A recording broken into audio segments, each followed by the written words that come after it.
थक गए होगे लड़की के इर्द गिर्द नाच के और सिंपिंग करके, और अब उम्मीद खोज रहे होगे कि काश वो तुम्हारी गर्लफ्रेंड बन जाए। ये ले लो 5 हैक्स और इन्हें यूज करो। ये तुम्हारी डेटिंग सक्सेस को स्काई रॉकेट तो करेंगे ही, लेकिन साथ ही साथ तुम्हें सेफ भी रखेंगे। पहला स्ट्रीट स्मार्ट ये है कि अपनी वेल्थ को हमेशा छुपा के रखो, अपने करियर को हमेशा छुपा के रखो। हाँ, मुझे पता है पॉपुलर एडवाइस ही काफी खिलाफ जाता है। बूमर्स द्वारा जो एडवाइस आती है वो कहती है कि किसी भी लड़की से मिलो तो पहले ही उसको बता दो कि तुम्हारा करियर क्या है, तुम कितने पैसे कमाते हो, ताकि उसके बाद से तुम्हारा पैसा उसका टारगेट बन जाए। वो दुनिया भर के मेथड्स यूज करके, दुनिया भर के ट्रिक्स यूज करके, लीगल इलीगल हर तरीके यूज करके तुम्हारे पैसे तुमसे ले ले। ठीक है, it is the most stupid advice that they give you. That is why I tell you to avoid any talk about your wealth, any talk about your career in the beginning। शुरू में कुछ भी बताने की जरूरत नहीं है। तुम कितने पैसे कमाते हो, कितना क्या करते हो, कितना नहीं करते हो। मेरा एक सब्सक्राइबर ये गलती कर चुका है। लड़की से बात कर रहा था, उसने एकदम भाव में आके बता दिया कि यार मैं तो इतने पैसे कमाता हूँ, और अब वो लड़की इसके पीछे पड़ी हुई है और इसको धमकी दे रही है कि अगर तुमने मुझे छोड़ दिया तो मैं ऐसे कर दूंगी, वैसे कर दूंगी। And she has said such horrible things to him जो यहाँ मैं बता नहीं सकता। और इसने जब मुझे ये सारी चीजें बताई थी तो मैंने इससे कहा कि you are the stupid one for exposing your wealth so early to this woman। तुम्हें पता भी नहीं है कि ये कैसी लड़की है, तुम्हें पता भी नहीं कि ये evil है, कि अच्छी है या फिर gentle है। You have no idea। You exposed your wealth right away। It's like एक शिकार है, वो खुद अपने आप को मोटा ताजा करके शिकारी के सामने ले जा रहा है, बोल रहा है कि look I fattened myself for you। I'm walking into your trap। Please trap me and eat me। अगर तुम एक ऐसे व्यक्ति हो कि तुम्हारे बारे में बस एक ही एडमिरेबल चीज है, वो है तुम्हारा करियर, तुम्हारा पैसा या फिर तुम्हारे पापा का पैसा, तो भाई पहले तुम डेटिंग गेम से बाहर आ जाओ, अपने आप पे वर्क करो, कुछ और एस्पेक्ट्स अपने बनाओ, तब जाके डेटिंग गेम में री एंटर करो। अगर तुम सिर्फ पैसे के बल पे सोच रहे हो कि डेटिंग में सक्सेसफुल हो जाओगे तो तुम खतरे में पड़ जाओगे उल्टा। Because then you will be attracting gold diggers. तुम ऐसी ही लड़कियों को ही अट्रैक्ट करोगे जो कि तुम्हारे पैसे के पीछे आ रही हैं, तुम्हारे पीछे नहीं आ रही। तुम बार बार सीधे पैसा, पहले ही मीटिंग में बता दोगे कितना पैसा कमाता हूं। You do not know what type of woman you are talking to. तुम्हें पता नहीं है, तुमने देखा नहीं है कि उसका रियल नेचर क्या है, वो इस टाइप की है, नेफेरियस है कि नहीं, वो कनिंग है कि नहीं, तुम्हें नहीं पता। ठीक है, you are just meeting her, you are just getting to know her, और तुम पहले ही एक्सपोज कर दोगे अपनी वैल्यूएबल चीजों को उसकी तरफ, then you are exposing yourself man, you are just walking into trouble, you are walking right into trouble।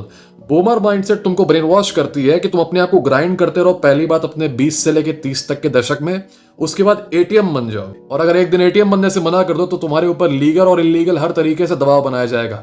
इस बूमर वाली ब्रेन वॉशिंग में मत पड़ो। तुम्हारी एक वैल्यू है, तुम कहीं के कोई जानवर नहीं हो कि तुम्हारा इस्तेमाल करके तुमको फेंक दिया जाए। ठीक है, तो number 1 street smart, Do not show your wealth, do not talk about your wealth even if she asks। शुरू में ये बात मत करो। तुम लोग की रिलेशनशिप अच्छी खासी बन जाए, काफी आगे तक तुम लोग चले जाओ, 7-8 महीने कम से कम हो जाए, तुम लोग की क्लोजनेस बन जाए, तुम जान जाओ कि how she is as a person, then tell her about your finances, then expose your wealth to her if you want। और जो लोग डेटिंग लाइफ में सक्सेसफुल हैं उन्हें पता है कि they do not need to flaunt their money in the very beginning to get a woman's attention। उनके पास और भी एस्पेक्ट होते हैं, जैसे कि उनकी फिजिकलिटी, उनका इंटेलेक्ट, उनका इमोशनल स्ट्रेंथ, उनकी लीडरशिप, उनकी जनरल अट्रैक्टिवनेस, जिससे कि they can attract the woman. Okay, you do not need to shower your money on to them, that attracts a specific type of woman that you do not want in your life. Number 2, awkward silence में decisive बनो। कभी कभी phone पे बात करते हुए या फिर मैसेज करते हुए भी एक मोमेंट आता है जब ऑकवर्ड साइलेंस बन जाता है, जब उससे कुछ नहीं पता कि क्या बोलना है और तुम्हें भी कुछ नहीं पता कि क्या बोलना है। एकदम चुप हो जाते हो दोनों के दोनों, साइलेंस हो जाता है पूरा का पूरा। एक चीज यहां बता दूं कि if the woman is actually interested in you, she will always break that awkward silence. हमेशा वो, तुम नहीं कुछ बोलोगे तब भी वो अपनी तरफ से इनिशिएट कर देगी।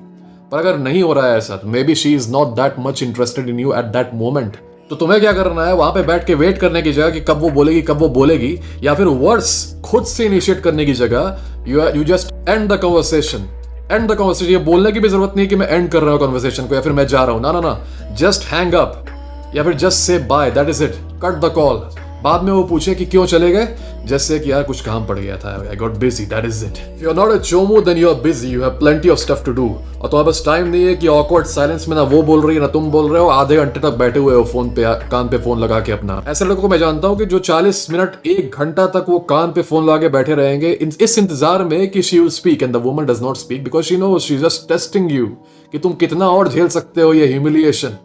Don't be that guy. Number 3, उसके साथ जब हो तो ये ऑब्जर्व करो कि वो दूसरों को कैसे ट्रीट करती है। अब यहां मैं ये नहीं कह रहा कि बस वो सबको अच्छा ही ट्रीट करना चाहिए, ना ना ना ना, उसके पास हेल्दी बाउंड्रीज होनी चाहिए। ऐसा नहीं होना चाहिए कि कोई भी उसके पास आ रहा है उसको एंटरटेन करने लग रही है, या फिर पीपल प्लीजर है कि जिसको देख रही है उसको खुशी करना है, she is worried about everyone's opinion. ये भी नहीं करना है लेकिन साथ ही साथ ये बिहेवियर भी नहीं होना चाहिए कि वो दूसरों को बहुत ही ज्यादा रूडली ट्रीट कर रही है, गुस्से में गाली दे रही है, या फिर गंदी तरीके से बात कर रही है, या फिर उनके साथ बुरा कर रही है किसी कनिंग वे में। क्योंकि अगर उनके साथ वो ऐसा कर रही है ना, तो वो एक टाइम पे तुम्हारे साथ भी कर सकती है। When things turn sour between you two, she will very very happily do the same things that she's doing to them to you. तो तुम्हें ये दोनों चीजें वॉच करनी है, दोनों चीजें रेड फ्लैग हैं। इधर she is a huge people pleaser या फिर अटेंशन सीकर, उसको चाहिए कि सारे लोग उससे खुश रहें, सारे लड़कियां सारे लड़के उससे खुश रहें, कोई उससे दुखी ना रहे, ये भी रेड फ्लैग है। और अगर वो बहुत बुरी तरह से दूसरों को ट्रीट कर रही है तो ये भी रेड फ्लैग है। उसके पास हेल्दी बाउंड्रीज होने चाहिए। ऐसा हर लड़के के लिए इतना आसान नहीं होना चाहिए कि वो उसकी बाउंड्रीज में घुस जाए।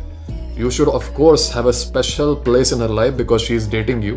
ऐसा नहीं होना चाहिए कि तुम्हारा भी वही बराबर प्लेस है उसकी लाइफ में और दूसरे लड़कों का भी वही बराबर प्लेस है, ठीक है? दूसरे लड़कों को भी तुम्हारे बराबर वो देखती है ना। It should not be that way. अगर उसके अंदर हेल्दी बाउंड्रीज हैं तो ये काफी अच्छी बात है, क्योंकि इससे ये पता चलता है कि she does not let people enter her life that easily.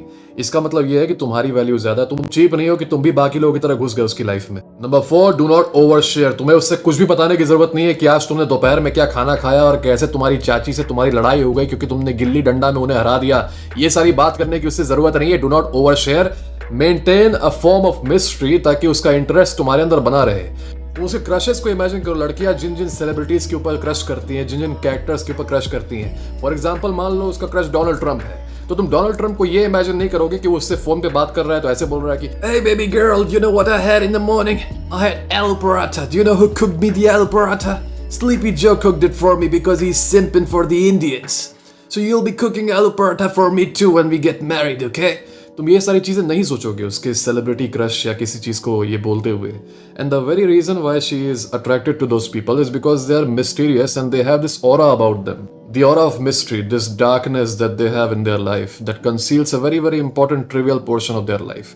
तो तुम्हें नहीं जरूरत है ये बताने का उसे कि तुमने कब पानी पिया, तुमने कब खाना खाया, तुम कब उठे, तुमने कब ब्रश किया। कुछ ऐसे बेवकूफ है जो अपने खाने की प्लेट की फोटो भेजते हैं उन्हें। People have actually done this, and do you know what it does? It kills your mystery and it kills the attraction too, because you are revealing too much too soon. ये सारी चीजें तब reveal की जाती हैं when she is already your wife, okay? तो थोड़ा सा मिस्ट्री रखो, थोड़ा सा पर्दा रखो ताकि she keeps thinking about you, she keeps wondering about you. तुम लोग पूरा का पूरा।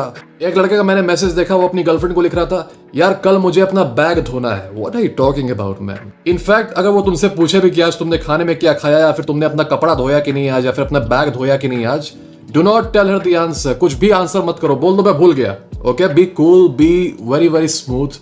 कह दो मैं भूल गया, मुझे याद नहीं है, I don't know, I don't know. Okay, let's talk about something else. Okay? She will appreciate this a lot because it will show that you do not let people into your life that easily. She has to work for that.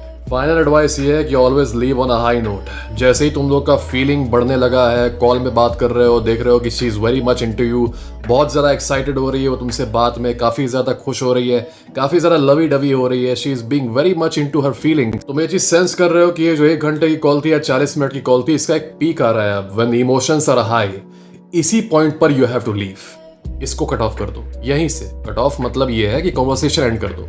जैसी feelings high जा रही है, एकदम सब कुछ high पे है ना, वहीं पे कह दो कि यार okay, I have something to do, I have to leave now, I have कुछ काम पड़ गया, I actually have to go. और तुमको जाना है वहां से, डिस्पाइट व्हाटएवर शी सेज। वो कहेगी नहीं नहीं अभी क्यों जा रहे हो, बोले I have something to do, we will talk later, ठीक है? और बाद में कभी उससे बात करो, बाद में अगले दिन या फिर 3-4 घंटे बाद बात करो।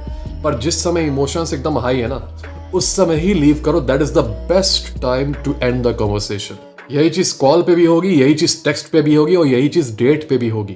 टेक्स्ट पे भी बहुत ज्यादा इमोशंस हाई लग रहे हैं, वही कह दो कि यार I have something to do now, I will leave. वैसे ही डेट पे वो इमोशंस आर गेटिंग हाई, कह दो कि ओके अब now I have to leave, I have stuff to do, that is it, leave. इससे ये होगा कि because her emotions are so high and you abruptly cut off, she will be going crazy for you.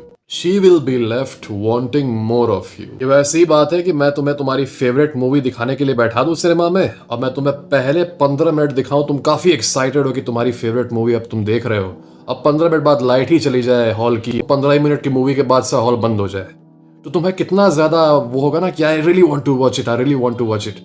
You'll be left wanting more, and that is the same thing you have to do here. In 5 tips को अपने अंदर internalise कर लो ताकि ये चीजें तुम्हारे लिए natural हो जाए, तुम्हें ये सोचना ना पड़े, तुम्हें ये वीडियो बार बार देखना ना पड़े। God bless you guys. और किसी को इस टाइप की कोई प्रॉब्लम है तो मुझे ईमेल कर सकता है, ईमेल डिस्क्रिप्शन में रहेगा, या फिर मुझसे कॉल बुक करनी है तो बायो में चले जाओ, there is a link. Till then guys, keep winning in life, see you letter.